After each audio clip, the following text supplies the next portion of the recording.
All right, good evening, ladies and gentlemen. Welcome to our City Council meeting. And as usual, my fellow council members will be video conferencing in, and I'm here at the dais with Tracy Noonan, our city attorney, and Drew Powers, our city manager. We are 8 feet apart, so we are practicing social distancing, and the small audience in front of me all have their masks on, so we are doing what we need to do. Now, before I get started with the meeting, I'd like to pay tribute to the survivors and those that we lost on 9/11, 2001. September 11, 2001 will be a day that is forever remembered for both its tragedy and for the unwavering spirit of the American people that was on display in its aftermath. As a tribute to the thousands of people who tragically lost their lives and to the first responders whose courage and sacrifice gave us hope and allowed us to continue to believe in the goodness of humankind, we would like to begin tonight's meeting with a moment of silence, if you would, please.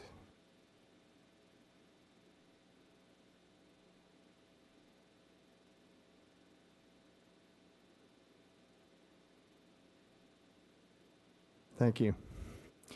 Hard to believe that was 19 years ago. All right, and now we are going to go to our Pledge of Allegiance. So if I could all have you stand.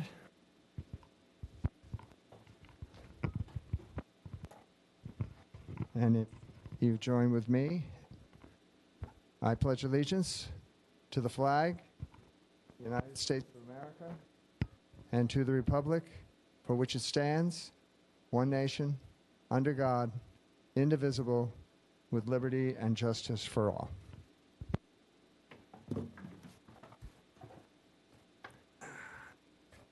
Now, if we may have the roll call, Ms. Rodriguez. Councilmember Engler. Here. Councilmember Jones. Hello, can anybody hear me? Yes. Hello? We got you, Ed. We got you. Mayor Pro Tem Bill De La Pena. Present. Mayor Adam. And I'm here as well. Well, I must say, to get started, that we have a rather special occasion here this evening.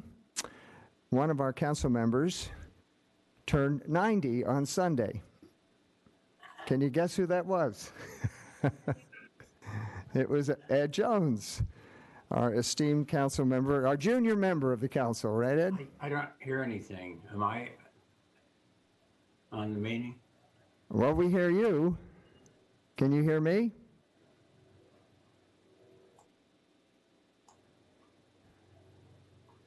Ed?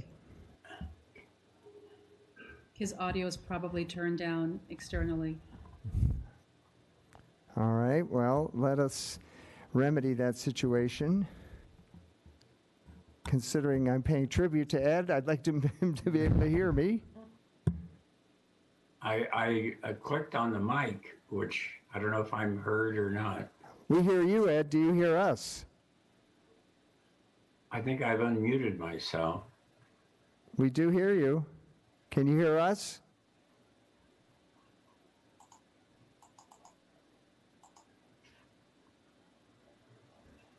We're going to have a little timeout here till we get this straightened out. Mayor Adam, would you like for me to go ahead with my my update and then come back around, or? Yeah, that's a good idea. Why don't we do it? Shall I just hang up? We'll come back to you, Ed. Why don't I stay on the line? All right. Well, Mr. Powers is going to go ahead with this customary update on our COVID situation. Yeah, thank you, Mayor Adam. While they're working with Councilmember Jones, thought I would just go ahead and provide tonight's update. We are sitting today with the latest numbers at just over 11,000 total cases since the beginning of the pandemic. Today, the county was reporting 296 new cases, and those cases run from Friday, Saturday, and Sunday. A number of those new cases are attributable to an outbreak that happened at the pretrial detention facility. So that's just a point of reference that a number of those cases emerged from that. We now have 123, tragically 123 deaths that we're reporting. However, our numbers at both the in the ICU and Hello? both the ICU and the hospitalization numbers are trending much better. We have currently 59 people hospitalized across the county, but only 12 of those are in the intensive care unit. So those numbers are tracking better. I think what folks are watching probably most closely is whether or not we advance on the state's monitoring list from stage 1 to stage 2. And we had high hopes today that perhaps we were getting close to moving to stage 2. And unfortunately fell just short. So of the 6 metrics that we utilize, 5 of those are now green, indicating that we are within the guidelines to advance to the next stage. The only metric where we're falling short is the 7-day average case per 100,000 population. The goal is under 7, and we're currently sitting at 7.8. And so the state, the way they manage these numbers, they release the updated numbers each week on Tuesdays. So we will have to wait until Tuesday of next week and hope that we have reached that threshold.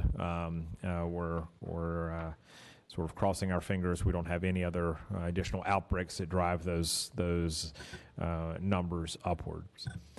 Several counties did make it to stage 2 today, the largest of which in Southern California being Orange County. And the reason that next stage is important is it allows for some indoor dining opportunities. It also allows for other businesses to resume some form of indoor activities. And so we are going to be watching that very carefully. The county is advocating very closely with the state as we move through this process and continue to maintain high volumes of testing capabilities. So that will conclude my updates from COVID-19 for tonight. And I will be happy to answer any questions that the City Council may have. Thank you, Mr. Powers.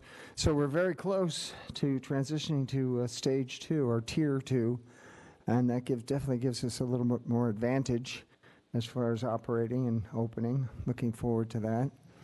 We, just to change the subject just a little bit, we had a very serious heat wave over the weekend, did we not? We did. We experienced record temperatures in a number of areas, and we are tracking right now the potential of a wind event that could begin later tonight, tomorrow, and impact some areas of the county. So we have been in close contact, our Public Works team, with Southern California Edison. There are a number of circuits throughout the county that are currently on the watch list for a PSPS, a Public Safety Power Shutoff event. But none of those are currently on the watch list in Thousand Oaks. There are some in Simi, Fillmore, Santa Rosa Valley, Camarillo, and around. We did have our cooling center up and operational. I believe we had, over the course of the weekend, I believe we had a grand total of 3 individuals that took advantage of time within the cooling center. So certainly continues the compounding effect of difficult times that we've experienced in 2020, but I think we continue to face it with resiliency and trying to be prepared to support our community in whatever way we can. Yes. We had to do a few rescues this weekend, did we not? We did. We had to make this weekend was a challenge in responding to the heat. We had a number of folks that chose to go out on our trail system, both our Casca trails and our national and state park trails locally, and our fire department, police department, Casca Rangers had to engage in a number of rescues this weekend. It made us, it put us into a place where resources were taxed and strained, and we had to close those trails for the weekend in conjunction with National Recreation Area and state parks. And so just a reminder to everyone, with temperatures like this, as much as we love our trails and open space, I can see and hear now. it's really very, very difficult situation when it taxes our resources in that manner. So we did have, there was one unfortunate fatality that was reported. This was in Malibu Creek State Park, but was a 41-year-old female that succumbed to heat illness. So very serious conditions. Yeah, triple-digit heat can be a really dangerous situation, and with the winds potentially picking up, we all want to be very careful how we maneuver around the city in the next day or two. And this is probably well known. I understand Woodland Hills got to 121 degrees. They did indeed. Yeah, the article I read said the last time it was that hot in that area, it was 125,000 years ago. Wow. Okay. Record after Mr. record. Mayor, I have a couple of questions. Yes, go right ahead, Mayor Pro Tem. Thank you. Mr. Powers, I had a couple of questions regarding the comments you made. One was the sixth category, which we are not quite meeting, but very close to meeting, and you say we will not know until next Tuesday. Is anybody keeping track over the next 7 days to see if perhaps we could get off that watch list before next Tuesday? Yes, Mayor Pro Tem, we're certainly watching the data on a daily basis. That said, the state, the way they are managing the numbers, and Tracy, feel free to chime in if you would like, is that they are only making determinations about counties coming off the list on a weekly basis on Tuesdays. So they're treating it as a rolling 7-day with a determination made each Tuesday. So no opportunity to have that looked at prior, at least as it stands right now. And no exceptions can be made? Or could we request that an exception be made the day that we meet all 6 categories? As it stands, as it stands right now, that's not the way they are managing it. That being said, as I mentioned, the county is advocating pretty fiercely for continued flexibility, and so I'm sure they're having those discussions on a regular basis with the state. And I would add to that there are a lot of nuances from on a county to county basis. For instance, we have quite a bit of testing capacity, and so that is one of the things that we think should be looked upon as really favorably as it relates to the way Ventura County is structured. Thank you. And then my second question was about the cooling centers. We've had the cooling centers open for several days now with the first heat wave and now the second heat wave. Do we know how many residents have taken advantage of the cooling center? You mentioned the number of 3. Do we have data for any of the other days? 3 was the total for the entire weekend. Oh, okay. What about the first heat wave? Do we have data for that? We had 1. Thank you. All right. And just one point on cooling centers for everyone's knowledge, the reason they're getting perhaps additional attention right now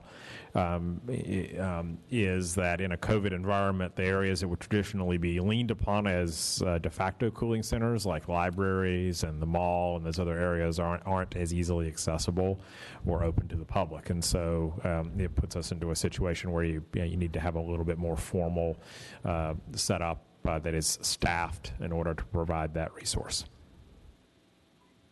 All right. Thank you, Mr. Powers. Now, Ed, are you there and can you hear me? Yes, can you hear me? I can, loud and clear, loud and clear. Thank you. I've been watching you for 15 minutes, but I wasn't able to speak. Well, that's not going to be the case going forward because I am going to have you speak in just a moment, but I am first going to congratulate you on a real milestone in your life, your 90th birthday, which was just this past Sunday. And, I've been in town since 1977. That's a pretty long time, and Ed has been a part of this town ever since I moved here. He's done so many incredible things for the community, served in so many different ways, Board of Supervisors, Canario-Rican Park District, the Thousand Oaks City Council. Ed authored the original general plan back in 1970, and I would bet that Ed's probably knocked on every single door in this city at one time or another with his campaigns because he's a real gentleman who cares about individuals in this town, and he wants to help and he wants to solve problems. And Ed, I think that's a real commendation for you. And like I think it was Satchel Paige said, age is a question of mind over matter. If you don't mind, it doesn't matter. And I think you live up to that saying, Ed. And I have a feeling maybe some of my other council members would like to pay tribute to you as well. Would you like to say a few words, Mayor Pro Tem? Thank you, Mr. Mayor. Ed, we were going to sing happy birthday for you, but we're afraid we're going to be losing votes in the next election if we do that. So happy birthday to you, Ed. 90 years is longer than most people live, and to do that in a healthy fashion as you are, in an active fashion as you are, being a public servant and serving on the council and participating in everything is absolutely astounding. It's absolutely amazing. I don't know of anyone else in the country quite your age that is doing all the things that you are doing for our community. And so, like wine, everything gets better with age, right? So congratulations on your 90th, and it's a pleasure and honor to serve with you. Councilmember Engler? Yes, thank you, Mayor. Just wanted to thank Ed. Ed has been a fixture in the community for almost 50 years now. And that entire 50 years, he has been active, serving the public in a variety of functions, as you had mentioned. He's an inspiration to all of us of what it means to be a public servant and how to live a good life. And Ed, I just wish you the happiest 90th birthday you could have, and thank you again for what you've done. Very nice. Ed, how's it feel to be 90? Well, I feel fine, and I appreciate all those nice comments. Let me just say that I got a card today from Dot Blindfully. I don't know if you've ever heard of her, but I went to her house a little over 50 years ago. I think it was January or February 1970, and it was at sunset, and it was rather dark, and she came and spoke to me through the screen door, and I said, "Good evening, Mr. Blankley." And she'll never let me forget that I thought she was a man. It's unclear to me if I got her vote as a result of that, but thanks for all the kind words. I appreciate it. It's a great honor for me to serve with all of you. And I just think you've done a terrific job since I left in '74. And now I'm back, and you've kept the city in very good shape, and I appreciate it very much. So thank you. Thank you all.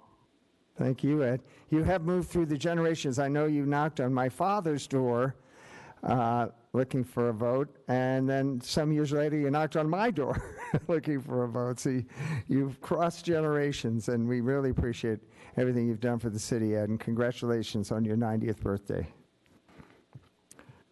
All right, with that, we are going to go to public comments. If you'd announce those, Ms. Rodriguez. This is the time and place for public comments for those wishing to address the City Council regarding items on the agenda or on a subject within the city's jurisdiction. All remarks should be addressed to the council as a whole. Speakers are requested to state their name and community of residence for the record. Under state law, public comment matters may not be considered by the council unless listed on the agenda, but may be referred to the city manager for administrative follow-up. We have 2 individuals that have requested to speak, and pursuant to council standards, speakers are allowed 3 minutes. Thank you, Ms. Rodriguez. First up, Adam Haverstock. Evening, Adam. Thank you, Mr. Mayor. Council members, my name is Adam Haverstock, Director of Government Affairs and Tourism at the Greater Conejo Valley Chamber of Commerce. I don't have a full report tonight because I was just here at the last meeting, but I did want to tell you about one exciting project that has moved forward since last time I was here. We received approval from the County of Ventura to start a new project we're calling Picnic in the Park. It is going to be a partnership with Conejo Recreation and Park District. They have been trying to find a way to safely utilize outdoor spaces, and we've been finding, trying to find ways to provide more opportunities for businesses to be successful. And so we're going to be doing a contactless in your car food pickup at Conejo Creek North. We're going to be doing it every Thursday during the month of September.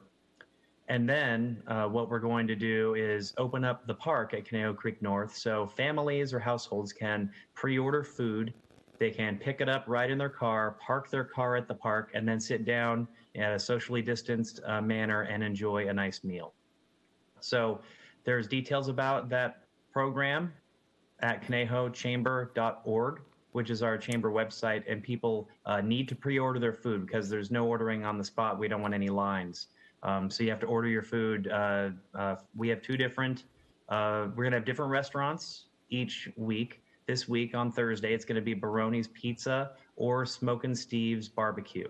So for Smokin' Steve's, you have to order your barbecue by midnight tomorrow. And for Baroni's, you have to order, I think, by lunchtime on Thursday. But you're welcome to order your food in advance. I believe it's family style, just big, like, food for 4 people.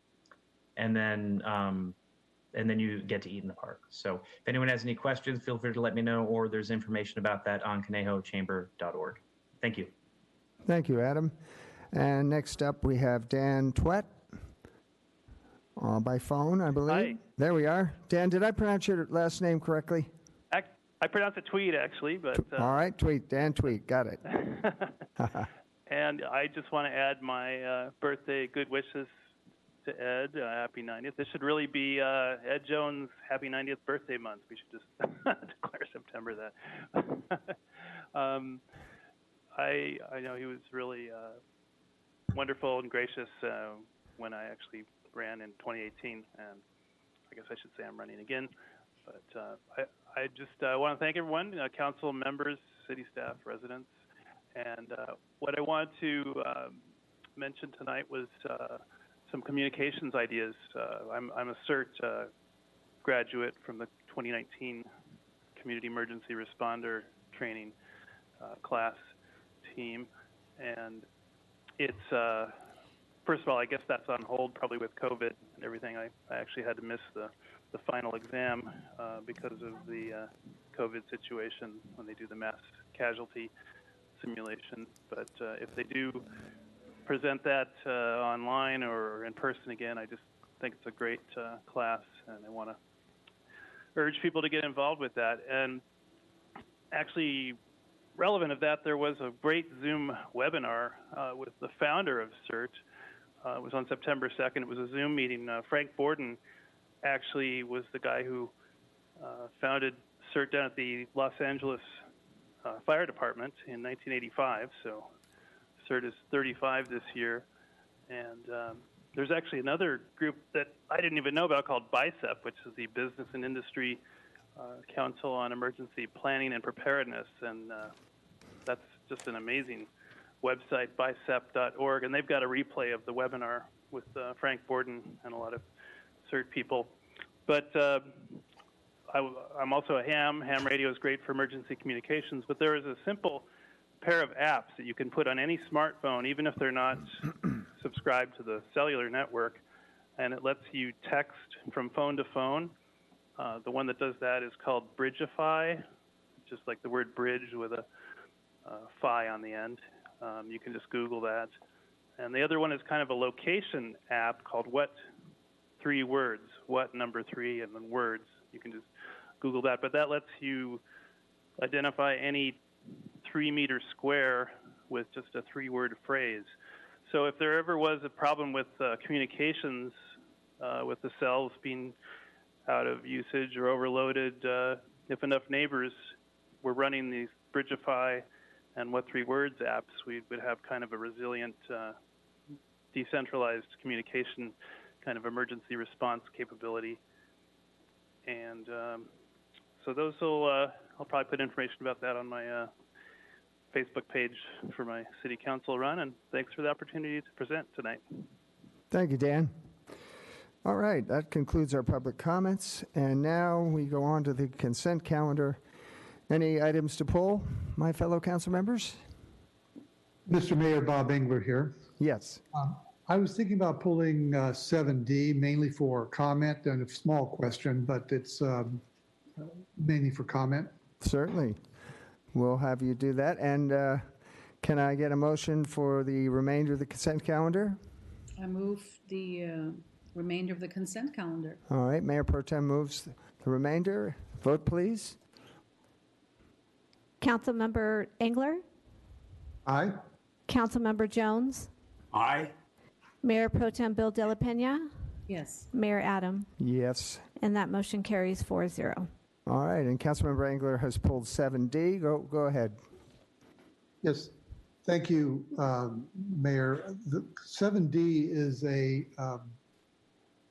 one of the key things that we do in the cities is take care of our wastewater.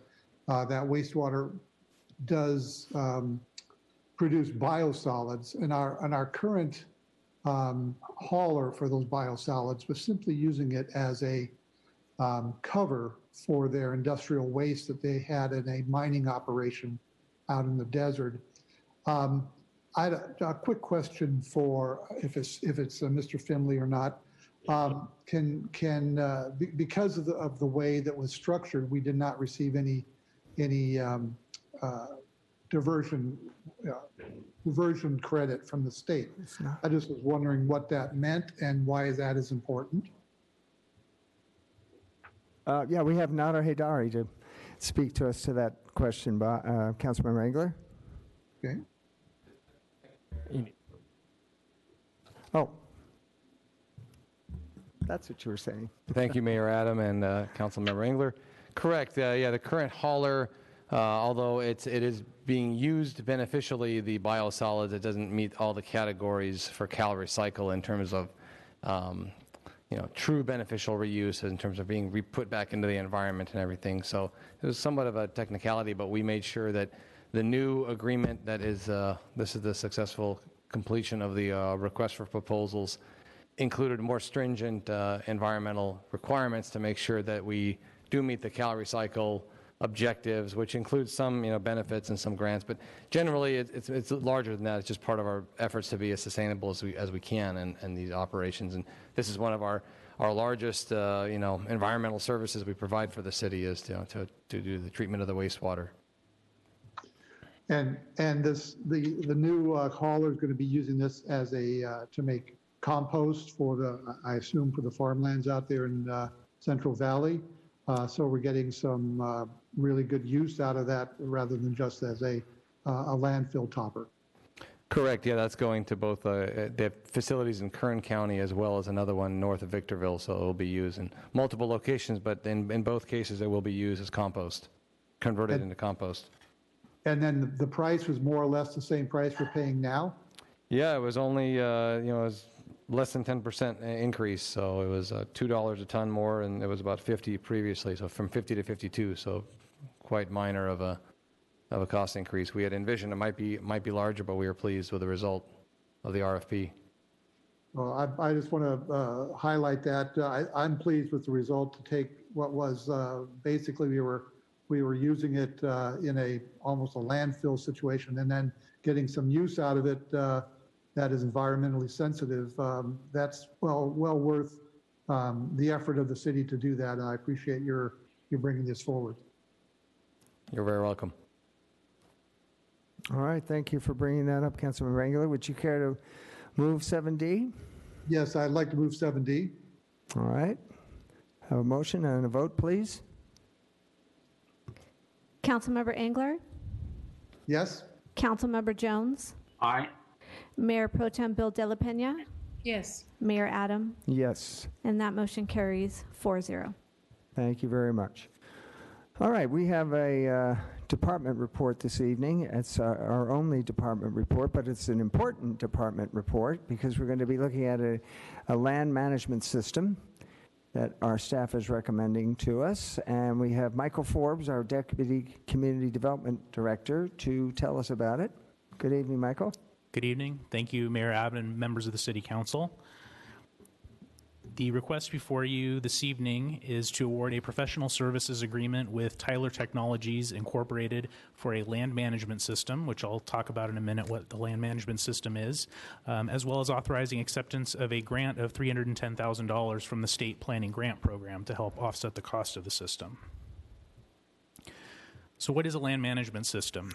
It's pretty much any records or business that the city does that are related to parcels of land, and in this case, Public Works will be included, so also with things within the public right-of-way. It's a system for managing all of that information and managing the processes and services that go with it.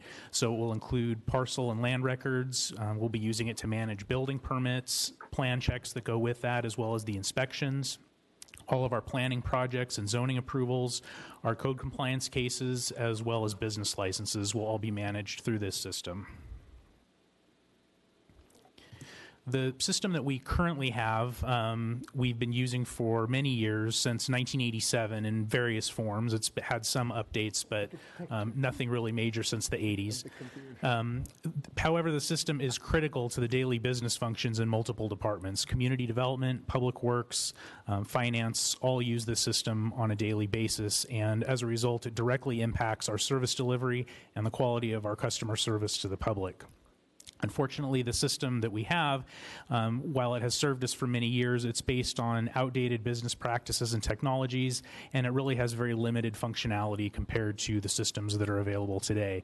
In particular, the ability of newer systems to provide services online to the public. So we started this process back in December of 2019. We issued a request for proposals, and we received proposals from 9 different vendors to provide this system to us. So we put together a selection committee that was composed of 21 staff members from community development, public works, finance, and the city manager's office to go through all of the proposals and decide which ones would best meet our business needs. As a result of that review, we narrowed it down to 3 finalist vendors, and they were invited in for interviews and to provide comprehensive demonstrations of their products.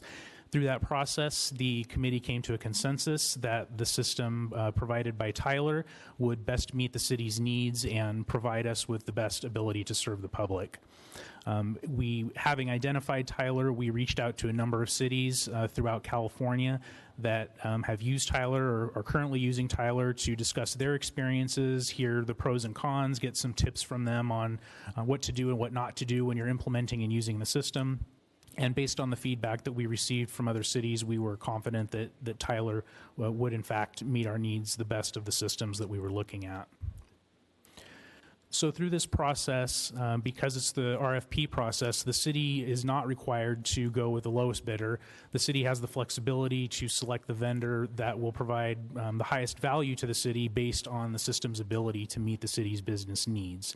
And I will note that Tyler is not the lowest cost of the systems that we looked at, but the committee strongly felt that it did present the highest value to the city, given its features and capabilities, and given how it would allow us to provide superior customer service compared to the other systems that we looked at.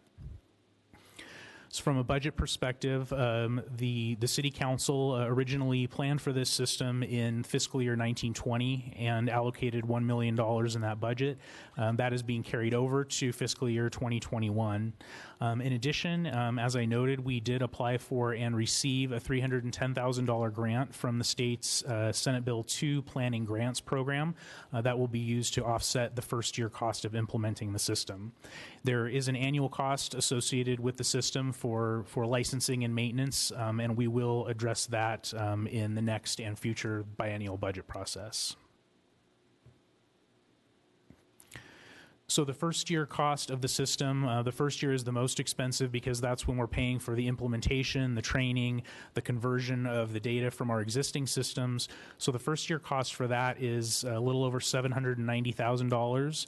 That includes an extra 10% that we've added in for extra services just in case something unforeseen comes up, if we run into some problem with our data conversion or anything like that, that we need additional funds. So that's already built into that, and hopefully we won't need to spend that.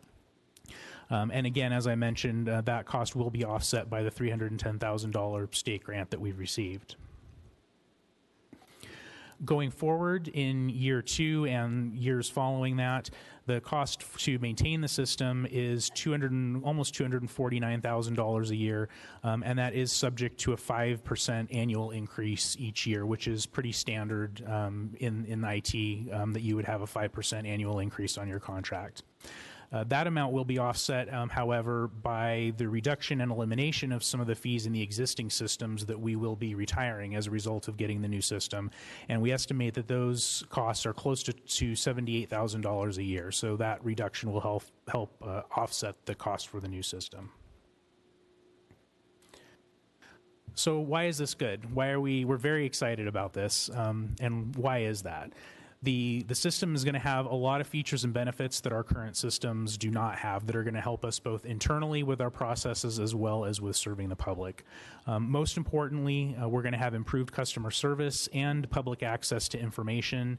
It will be very easy for the public to get online and find the information they're looking for about parcel records.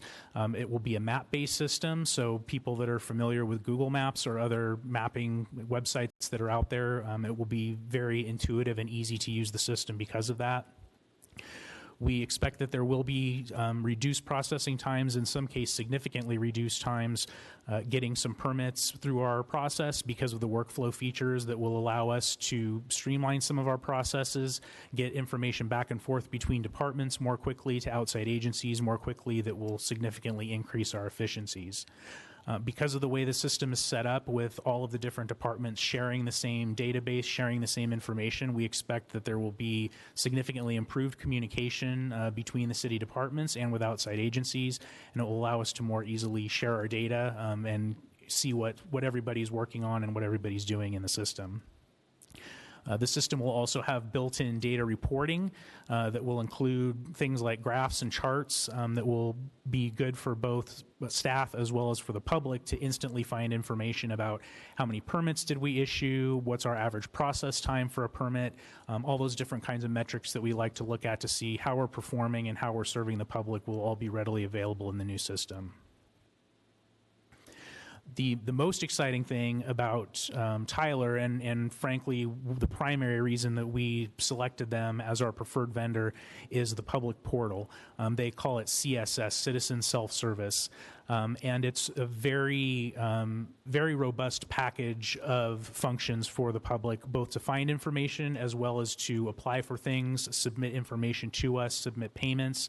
It'd be a one-stop shop online for basically anything that you can come in and do now at the community development and public works counters, as well as the finance counter as it pertains to business licenses. All of that will now be able to be done online 24/7, 365. Including just some of the highlights here. People will be able to submit their applications For building permits, planning projects, and business licenses, they will be able to receive their permits and licenses electronically, whereas currently we mail them out and they have to wait to get them in the mail. They'll be able to get it instantly when it's approved. They'll be able to set up a user account that will provide them with instant access to all of their information. So you can see the screenshot that's on the right here is a sample dashboard that somebody might see. So this would be like for a contractor or somebody who does repeat business with the city. You can see they have up at the top my inspections, my invoices, my permits. It shows them how many permits they have active, how many require attention from them, meaning that they've hit some point in the process where they need to take action. My plans is the plans that they have in review right now, so it shows them how many are pending review, how many need attention. So this will be a really great tool for the public to use and be able to instantly get access to this information. And then for the public at large, this is a screenshot of another city that uses this system. So we will have something very similar to this. So you can see all the different options that are available. People will be able to submit plans and receive their plan comments electronically, whereas right now we are passing large rolls of paper back and forth. That can all be done electronically. They'll be able to schedule inspections and view their inspection results, instantly see if they passed their inspection or not. They'll be able to submit and check on the status of code compliance cases. And one thing that we get a lot of requests for now that will now be able to be done through this system is people will be able to search parcel histories. So if they want to know all the building permits that were issued on a parcel, all the zoning approvals that were ever given on a parcel, if there's any outstanding code compliance cases on a parcel, all of that information will be very easily searched through this system. So our recommendation this evening is to award the professional services agreement with Tyler Technologies, Inc., and to authorize the city manager to execute that agreement, to authorize acceptance of the state grant of $310,000 and to approve a budget appropriation to accept that grant, and to approve an expenditure for this fiscal year of $791,740, which will cover the cost of the implementation and setup and all of the first-year licensing fees for the system. That concludes my presentation. I'm happy to answer any questions from the council. Thank you, Mr. Forbes. Sounds like you'll be able to carry the Community Development Department in your pocket on the phone, right? Pretty much, yes. That's amazing. All right. Council members, any questions for Mr. Forbes? Mr. Mayor? Yes, Mayor Pro Tem. Thank you so much. I had a question about comparison to the other two vendors.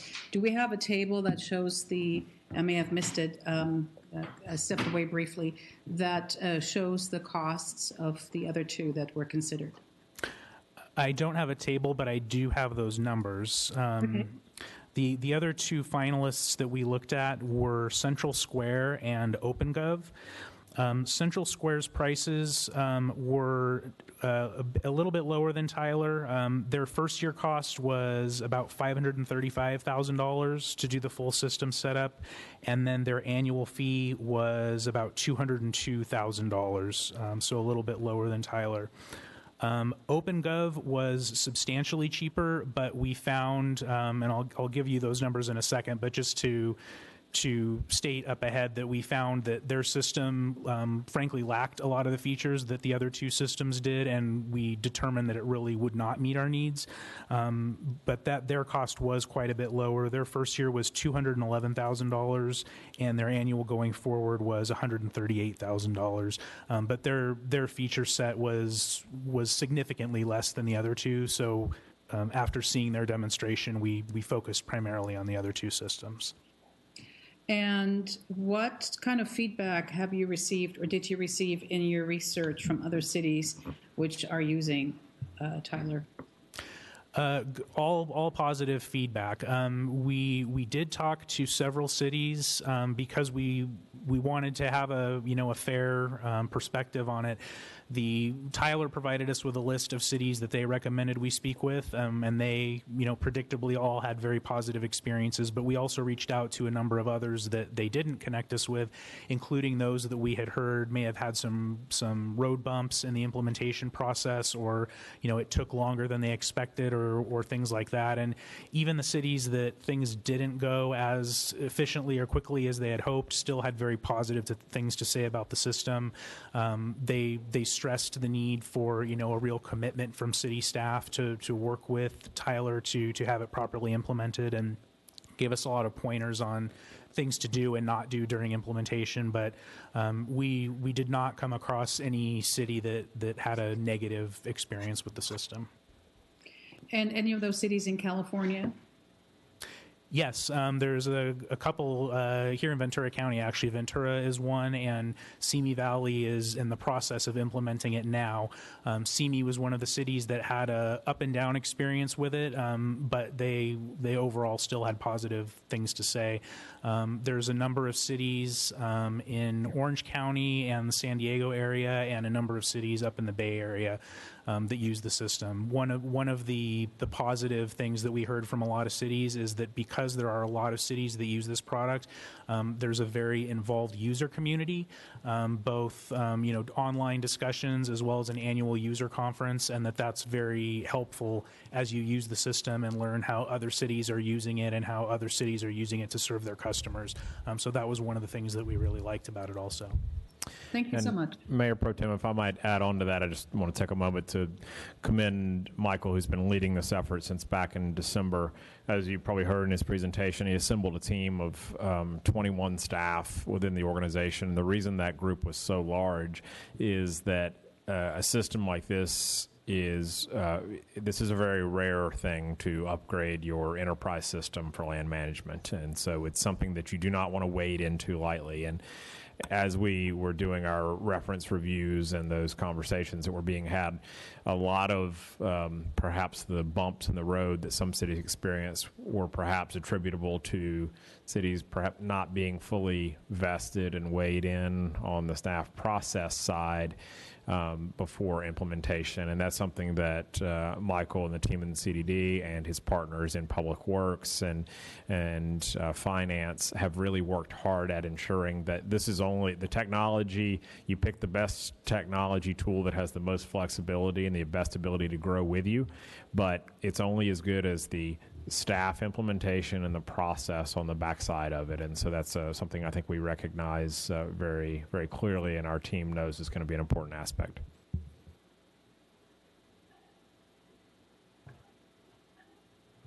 All right. Mr. Mayor. Anyone else? Yes. Yes, Mr. Forbes, thanks for your efforts on this.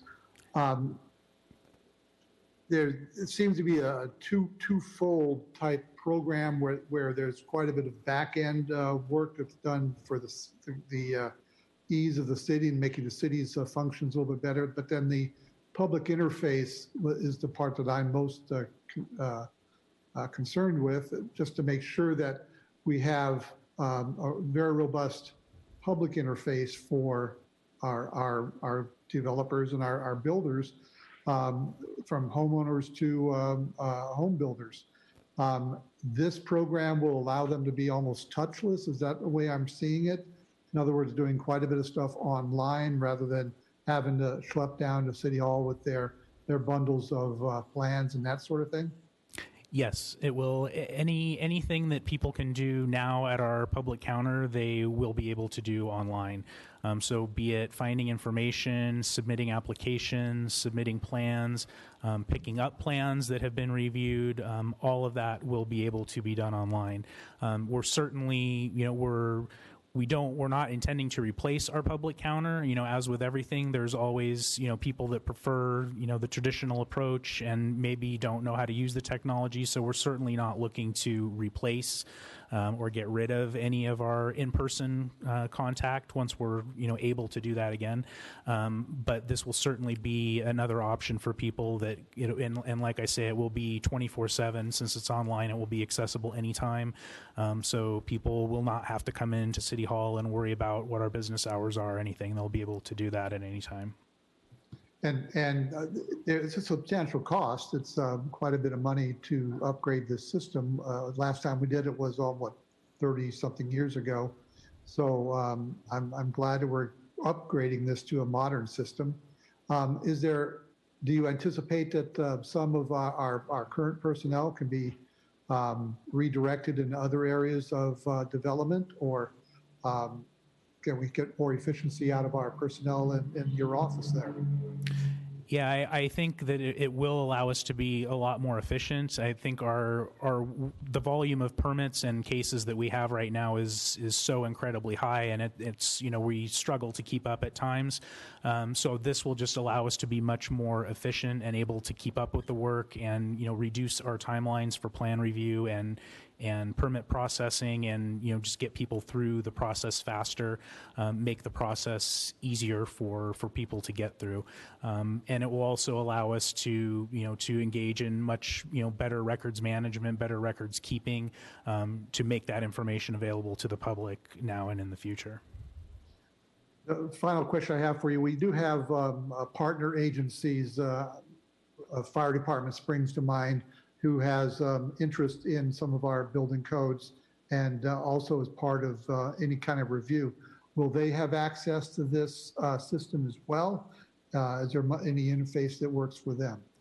They will, yes. That was one of the things we made sure of as we went through the review, is that agencies like fire and police and CRPD that need to review our projects, or have an interest in our projects, that they would have the ability to access that. And there's ways we can set it up where they can access certain things but not have full access to the system for security reasons. So there's different ways that we can give them access, and they will have it. Thank you. Mr. Mayor? Councilmember Jones. Yeah, in reading this over, I see that this can be very efficient, and it can be very helpful to people that want to deal with the city in the area of land development, getting permits and so forth. I'm just wondering, hitchhiking on one of the questions Bob just asked, are there any economies associated with this? We're about to spend $1.86 million, which will be partially offset by a grant from the state. But is there any money saving to be derived from this process? Not in a direct money in hand sense, but in the sense of efficiencies, yes, absolutely. We'll be able to make much better use of the staff and other resources that we have to us. And really the focus of it is about being able to serve the public. And Michael, you might want to mention the retirement of the old contracts piece. I think that's one of the things he's referencing. Oh, yes. I did mention, absolutely. Because this will be replacing some of our existing systems, we will have that cost saving. So we've estimated it's about $78,000 a year that we will be saving by retiring those old systems. So yes, that absolutely would be a cost savings. And let me just get one more point clear. You mentioned, I know you went through a process where you winnowed it down to 3 people, and then you chose this company that you're recommending. Would you explain again to me why this company was chosen over the others, if there is an added cost to it? Sure. We looked very closely. All of the products, they have the same general function, but they all do it very differently, and they vary greatly in the different features that they had. It's like if you were looking at a car and you have to decide, if you want the power windows or not, and the air conditioning or not, and do you want the navigation system? So it's the car is still going to get you from point A to point B, but there's a lot of bells and whistles you can add to it that will make it just a much better experience. The 2 things that really stood out about Tyler. First of all, from the perspective of the Public Works Department, Tyler has a separate module for Public Works that really helps them meet their needs and serve their customers in a way that the other systems did not. So that was a big selling point. And then the key point, as I mentioned, was their public portal and the ability to serve the public online. Some of the other systems offered that, but they did not have as complete a set of features. They didn't offer as many online services, and the user experience as far as the user friendliness of it and finding the information, learning how to use the system. They had really Tyler has put a lot of thought into their product, we think, and has tried to make it the best possible experience for the public. So that was really one of the main selling points for us. And if I might add to that, Councilmember Jones, as Michael just mentioned, one of the key aspects of any system like this is the efficiency of the user interface. And we want as many of our customers, from a mom and pop that are doing a small addition on their house or putting a water heater in, to a developer of a new office complex, to be able to utilize our system, to choose to utilize our system, and be able to do that efficiently. And so that user interface component is really where the rubber meets the road, and that is the key point that differentiated this particular vendor from others. So then the final analysis, we're doing this for the benefit of our constituents, people who are going to be dealing with us. I had the occasion in my interim period when I was not on the council to help people get permits. And one thing I thought Bob Engler was getting to was about the fact that maybe we would be losing a lot of our people at the counter. I would just say that I hope we don't lose our personal touch. I always enjoyed talking to Ed Rinke and John Shepard and John Prescott and others. So I hope that we still have that same nice relationship that we have cultivated, I believe, over the years with our constituents here in Thousand Oaks. Thank you. Thank you, Councilmember Jones. Our mission statement says that we will provide extraordinary service to the citizens we serve. And I think this system will allow us to accomplish that goal. As Councilmember Engler mentioned, this is where we have direct interface with the public. So we need to put our best foot forward. And that's what we're going to do here. And by my calculations, I think about 20% of the cost is going to be offset by that grant and the fee reductions from the old systems, so that's good. And I'm impressed about how well this has been vetted, with 21 staff members from community development, public works, finance, the city manager's office. I can tell you really took this seriously and really looked at it. And I think it's important to replace a 33-year-old system with something that's going to allow people to have remote access and the kind of things that people are demanding these days. There's a little bit of COVID connection here, too, because we're kind of responding to the fact that people want to be able to do things remotely. And I'll just say one last thing.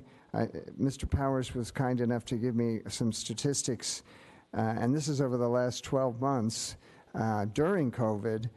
Between building permits, inspections, planning applications, activity at the counter, calls, we processed over 50,000 transactions. Over 50,000. That's a lot. And to do it manually is one way, if that's the right way to put it, but to do it electronically like we're looking at now I think is going to be incredibly more efficient. So, with that, yes, Mayor Pro Tem.